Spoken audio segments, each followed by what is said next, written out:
حتى زاد الدرون حنا رانا نتكونوا على الدرون نقراو الدرون ندورو ملي نركبوا الدرون ولا يعود يعني دروننا ودرونهم. C'est au début du mois d'octobre que cet extrait non daté a été diffusé.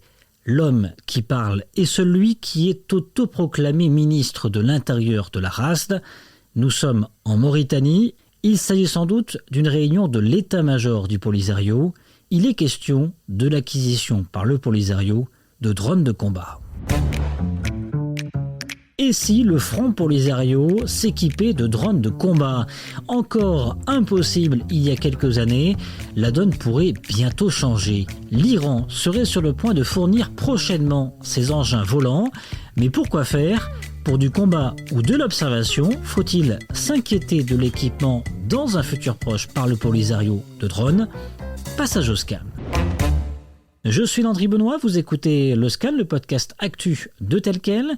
Et ce mardi 25 octobre 2022, je vous propose de parler de drones de combat.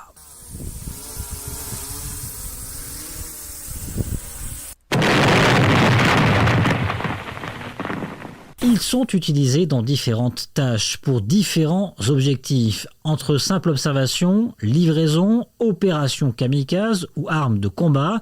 Les drones se sont démocratisés depuis plus de 10 ans dans des conflits armés. Et le conflit au Sahara pourrait très prochainement être une nouvelle zone de prédilection. Pas plus tard qu'il y a 2 semaines, Aminater, mon confrère, a signé un article sur le site telquel.ma concernant l'acquisition par le Polisario de drones de combat. Une annonce qui pourrait se révéler être un tournant au niveau du conflit opposant le Maroc au Polisario. Alors, doit-on prendre au sérieux cette annonce? Et si elle est avérée, le Maroc est-il prêt à faire face à cette nouvelle menace? C'est ce que je vous propose de passer au scan avec Aminater. Bonjour Amine. Bonjour. Rédacteur en chef de Tel Quel. Amine, des drones bientôt dans les mains du Polisario, impossible ou pas impossible, c'est ce qu'on va voir dans un instant avec toi. D'abord, on rappelle que du côté du Maroc, les phares possèdent des drones et ces drones, justement, ont été au cœur de crispations à l'automne 2021 entre le Maroc et l'Algérie. À l'époque, 2 camions algériens avaient été attaqués. Alger avait affirmé que ces camions avaient été visés par une attaque par drone de la part des phares alors qu'ils étaient sur une route commerciale en direction de Nouakchott. Tout récemment, dans le rapport annuel du secrétaire général de l'ONU, Antonio Guterres a rappelé que ces 2 camions avaient finalement été retrouvés bien plus au nord que le lui indiquait par Alger, mais également que les équipes de la Minurso n'avaient pas pu retrouver les corps des 3 victimes présumées. Amine, est-ce qu'on doit prendre au sérieux cette annonce faite par l'autoproclamé ministre de l'Intérieur de la RASD sur le fait qu'ils disposeront bientôt de drones? Je dirais oui et non. Déjà, ce n'est pas une annonce qui a été faite officiellement par un communiqué. Ça a été fait dans le cadre d'une réunion à huis clos en Mauritanie, où il était face à une assemblée de gens indéterminés, parce que c'était une vidéo un peu volée et qui a été publiée sur un site média mauritanien, où le ministre de l'Intérieur de la RASD annonçait qu'ils allaient bientôt être équipés de drones. Ce qui est vrai que lorsqu'on voit ce qui se passe au niveau mondial, l'ensemble des milices, mouvements, etc. commencent à s'armer de drones de plusieurs manières. Soit ce sont des drones refaits par le do it by yourself. Les premiers à l'avoir fait ont été les djihadistes de l'État islamique qui avaient retravaillé et refait à la main des drones pour en faire des drones kamikazes. Avant même ça, c'était les milices syriennes qui l'utilisaient seulement, des drones domestiques, c'est vraiment des jouets, mais ils utilisaient ça pour de la reconnaissance. On a vu les Houthis au Yémen perfectionner ça avec le soutien iranien et en faire de réelles armes. Donc la possibilité de s'équiper en drone maintenant, même en étant un mouvement armé, est possible actuellement. Mais d'un autre côté, au niveau purement tactique et opérationnel, l'annoncer de cette manière-là enlève toute surprise ou tout effet réel sur le terrain, parce que c'est annoncer ça à son adversaire. Ça enlève l'effet de surprise, qui reste le cas d'école, reste le conflit du Haut-Karabakh en Arménie, entre l'Arménie et l'Azerbaïdjan, où l'armée azérie a avait gardé secret sa flotte mixte de drones entre les drones turcs Bayraktar et quelques drones kamikazes israéliens, avait complètement perturbé les lignes de communication, d'approvisionnement et de défense de l'armée arménienne. La découverte a été faite sur le terrain. Donc ça a fait un effet, certes, de surprise et d'effroi, de terreur. Alors là, on monte les muscles quelque part en affichant la Là, c'est une annonce plutôt, c'est de la pure communication politique et il faut pas oublier que la date exacte de la vidéo reste inconnue, mais elle a été publiée quelques semaines avant le rapport du secrétaire général des Nations Unies, Antonio Guterres. Et donc, ça s'inscrit aussi dans une guerre d'influence plus qu'une guerre réelle pour le moment. Donc, c'était vraiment une continuité de la guerre informationnelle lancée depuis 2019. Et c'est aussi un moyen de pression sur les Nations Unies, sur l'ensemble de la communauté internationale pour montrer un peu le sérieux. Plus à mon avis, c'était plus tourné vers les autres que vers le Maroc. Alors, parmi les fournisseurs de ces drones, il pourrait y avoir l'Iran. Amin Attar, que gagnerait l'Iran à armer le Polisario? L'Iran, il faut comprendre que la rivalité Maroc-Iran remonte à très loin. Remonte à très très loin. Ça a commencé avec l'arrivée au pouvoir de Khomeini dans les années 70 et l'accueil fait par le royaume au Shah d'Iran déchu. Donc cela remonte à cette époque-là. Et dans la situation actuelle, dans le désordre géopolitique actuel qu'on connaît, que l'Iran arme un proxy d'un pays proche de ses ennemis du Moyen-Orient et des États-Unis et d'Israël rentre dans leur logique de flux tendu. Donc c'est tout à fait normal. Après, savoir quand, comment et en quelle quantité seront livrés ces drones-là, ça serait vraiment pronostiqué sur du vide. Ça peut être un effet d'annonce, on pourra peut-être ne jamais voir de drones comme ils peuvent être déjà actuellement dans la zone. Alors bluff ou pas bluff de la part du Polisario?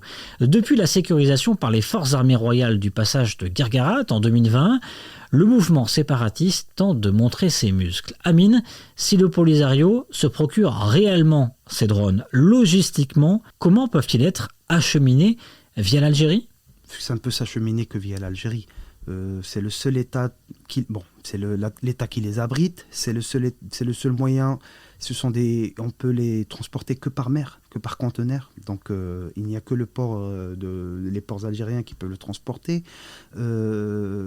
L'Algérie est déjà un soutien logistique de taille pour le Polisario.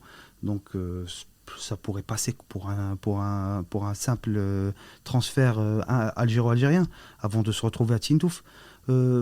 Le comment au niveau logistique est très simple à gérer au niveau algérien. Et ça demeure la seule piste parce que l'ensemble des autres pays soit n'ont pas les moyens de le faire, soit il faut traverser des zones très très dangereuses, à savoir la Libye, le Niger, le Mali. C'est pas l'endroit le plus idéal pour transporter ce genre de matériel actuellement. Le fait que le Polisario ait commencé à se procurer des armes aussi dangereuses, est-ce que ça peut pousser à accélérer le processus de règlement de paix au Sahara?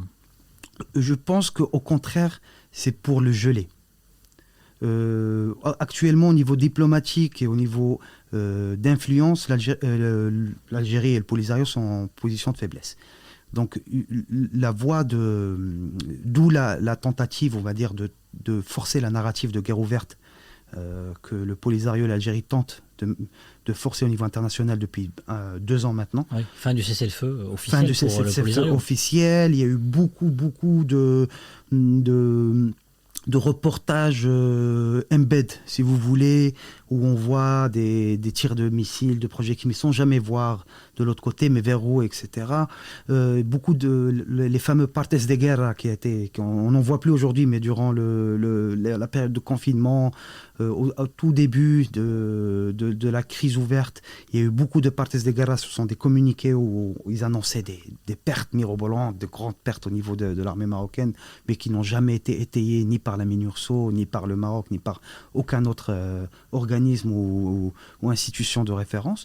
Donc, parler d'une montée en régime de leur appareil militaire rentre dans cette logique-là et permet de forcer, bien c'est une tentative comme une autre, de forcer la narrative de guerre et d'éloigner tout règlement diplomatique ou pacifique selon les règles du Maroc ou bien selon les règles imposées par la communauté internationale qui commence de plus en plus à adhérer au plan d'autonomie sous souveraineté marocaine.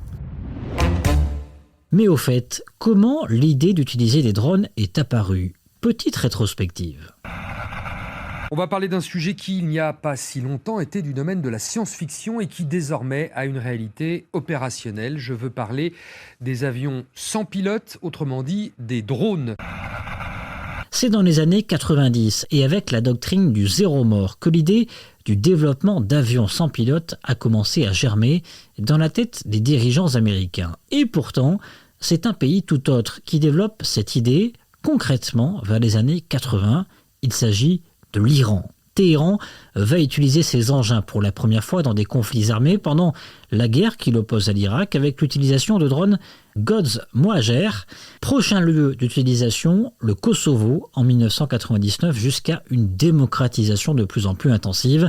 Aujourd'hui, le drone fait partie intégrante des stratégies militaires et s'est invité également dans le conflit russo-ukrainien. Amine, si le Polisario dispose de drones, est-ce un game changer? Au niveau tactique et au niveau militaire, disposer de drones signifie avoir une projection aérienne à moindre coût. Donc si ce sont des drones Shahid, ce sont des drones kamikazes. Donc ça permettra de bombarder des villes marocaines, surtout du sud du royaume, peut-être même quelques infrastructures critiques, et avoir l'autre drone, on va dire, dont murmure le nom, le Samad, qui lui permet de voler sur de plus grandes distances. C'est le drone qui a été utilisé par les Houthis pour bombarder le port d'Abu Dhabi. Donc il s'est avéré assez efficace pour déjouer les défenses aériennes et les systèmes de contre-mesures. Mais d'un autre côté, en annonçant cela veut dire que les renseignements marocains, l'armée marocaine, a pris note de cela et a commencé à développer, à mettre en place ces contre-mesures. Donc il y a plusieurs manières d'annuler ou bien réduire le risque. C'est des systèmes de défense aérienne sol-air, c'est des systèmes Manpads, c'est les fameux Stinger, ou bien les missiles Milan, c'est un opérateur, un soldat qui opère cela en cherchant la trace thermique d'un appareil, et en général ils sont portables par un homme et peuvent être déployés n'importe où, ou encore d'autres systèmes comme les systèmes Skylock ou Barak israéliens ou Patriot américains. En plus de toute la panoplie de guerre électronique qui permet de désactiver tout simplement le système de guidage ou bien le système radio qui permet aux opérateurs de piloter ces appareils à distance. Donc annoncer cela de cette manière, cela veut dire qu'automatiquement les forces armées royales ont dû mettre en œuvre des contre-mesures pour protéger la ligne de défense, mais aussi pour protéger les intérêts stratégiques du pays. Merci Amine. Avec grand plaisir. Et vous, qu'en pensez-vous? Êtes-vous inquiet à l'idée que le Polisario possède bientôt des drones? Faites-le nous savoir en partageant cet épisode du Scan sur vos réseaux sociaux avec le hashtag tel quel et le hashtag LeScan. Le Scan, le podcast d'actualité, c'est fini pour aujourd'hui. Réalisation Adam Al-Arshawi. Et n'hésitez pas à vous abonner sur le site telquel.ma et à nous retrouver chaque jour du lundi au vendredi sur toutes les applications de plateformes de podcast et de streaming.